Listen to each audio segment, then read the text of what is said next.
Salut à tous et bienvenue dans cette nouvelle vidéo. Aujourd'hui, comme vous l'avez vu dans le titre, une vidéo unboxing, parce que j'ai vu que la dernière vidéo avait très bien marché avec la Neoponera. Et du coup, moi aussi j'adore ça en fait.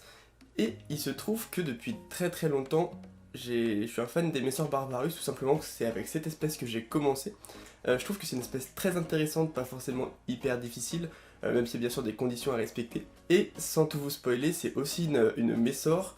Il faut savoir qu'avec les Messor Barbarus, ce que j'aime, c'est vraiment le côté granivore, les belles couleurs rouges qu'elles ont.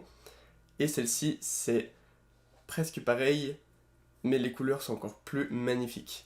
Du coup, j'ai hâte de vous montrer cet unboxing. Tout avant, je voulais vraiment remercier ceux qui me suivent sur la chaîne YouTube, avec les lives le mercredi à 18h, les vidéos le mardi, le vendredi et le dimanche à 17h. Encore merci à vous, pareil pour ceux qui sont sur le Discord, ceux qui me suivent sur Twitch, enfin voilà, tous ceux qui me suivent sur Facebook, sur Instagram. Je voulais vraiment vous remercier, ça me fait vraiment plaisir. Voilà, du coup, j'espère que les vidéos continuent de vous plaire. Et sans plus attendre, on va passer à l'unboxing, bien sûr, qui, avec les conditions actuelles, je l'ai fait dehors. En fait, j'ai sorti tout simplement j'ai laissé le carton dehors pour l'ouvrir, le déballer. Parce qu'il n'y a pas le choix avec cette crise de coronavirus. Mais je l'ai remis dans un carton comme la dernière fois pour faire un semblant d'unboxing. Ok, donc comme je vous l'ai dit, j'ai mis la gine dans un carton pour faire un semblant d'unboxing, parce que je trouve ça quand même plutôt sympa, et ça permet de laisser encore un petit peu de mystère, tout simplement. Donc voilà, faut savoir que je l'avais reçu très bien emballé. Donc là j'ai essayé de juste laisser une partie pour pas tout sortir non plus de l'ancien carton. Donc comme on peut le voir, il y a deux tubes à essai. Tout simplement parce qu'il y a un premier tube à essai assez rempli et le deuxième dans lequel je vais les transférer. Donc voilà, donc j'ai pris un tube à essai assez grand pour pouvoir les accueillir pendant encore un petit peu de temps, parce que c'est une espèce qui se développe quand même assez vite. Donc vraiment magnifique. En plus, le truc top, c'est que j'ai pris avec des ouvrières tout simplement pour voir déjà une activité. Pour ceux qui ont reconnu, c'est des Messor minor. C'est-à-dire que la sous-espèce change, il y a des Messor minor Hesperius et des Messor minor. Normalement, si je dis pas de conneries, tout simplement, les Messor minor sont beaucoup plus colorés, un rouge beaucoup plus prononcé. Et c'est vraiment pour ça que je les ai prises, parce que c'est vraiment magnifique. C'est comme je vous l'ai dit, c'est la couleur rouge en fait que j'adore chez les Messor. Et du coup, je voulais vraiment retrouver une couleur rouge caractéristique, donc je vais essayer de bien vous montrer ça. Donc là on peut le voir, il y a un petit couvain, donc même si j'ai un petit peu de mal à vous montrer, il y a un joli petit couvain.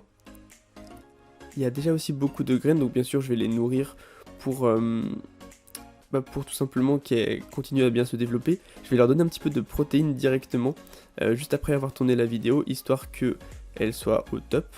Donc je les ai commandées sur Fourmium, donc je suis vraiment content de les avoir prises, elles en particulier, parce qu'elles sont vraiment magnifiques. Et si je dis pas de bêtises non plus, au fur et à mesure des générations, les couleurs vont être encore plus prononcées. Donc de toute façon, je vous montrerai ça en vidéo un peu plus tard, pour vous faire des petits suivis de temps en temps. Peut-être toutes les 3 semaines à peu près, je pense, comme ça on pourra vraiment voir un beau développement. Du coup, la prochaine vidéo dessus, on verra un petit peu le développement qui je pense va être assez rapide, parce que les Messor sont au début lentes et petit à petit assez rapides. Et je vais aussi, bien sûr, vous voyez que le tube est assez petit et la réserve vide, c'est comme ça qu'on envoie pour éviter des inondations. Du coup, je vais les passer dans le tube plus grand que j'ai pris avec, et je vais vous filmer ça en accéléré pour que vous voyez bien. Mais là, déjà, on peut bien voir, même si je bouge un petit peu, on peut vraiment voir la belle couleur rouge de la reine, ainsi que certaines ouvrières. D'autres sont un peu plus noires, c'est sûrement les premières générations, si je dis pas de bêtises, et les mineurs les plus petites. Et au fur et à mesure, elles vont se colorer de plus en plus. Donc voilà, je vous laisse sur ce petit moment de déménagement en accéléré pour que vous puissiez un peu admirer, voir comment j'ai fait.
Et donc les voilà, le déménagement terminé dans leur nouveau tube à essai un peu plus grand, qui va pouvoir les accueillir jusqu'à une cinquantaine d'ouvrières je pense. Après il sera peut-être temps de les mettre en nid, je verrai quel nid j'ai. Et avec des graines de pissenlit et un bout de steak. Voilà, j'espère que vous avez apprécié cette vidéo. Toujours un plaisir de faire des unboxings, j'adore ça. Surtout quand c'est des espèces que j'apprécie beaucoup et que j'attends depuis longtemps. Du coup, je vous tiendrai au courant avec cette espèce au fur et à mesure. Je posterai une photo sur Instagram. J'essaierai de prendre une belle photo histoire que vous la voyez bien. Donc voilà, j'espère quand même que vous avez kiffé la vidéo. Et on va se dire à la prochaine. Allez, bye bye tout le monde.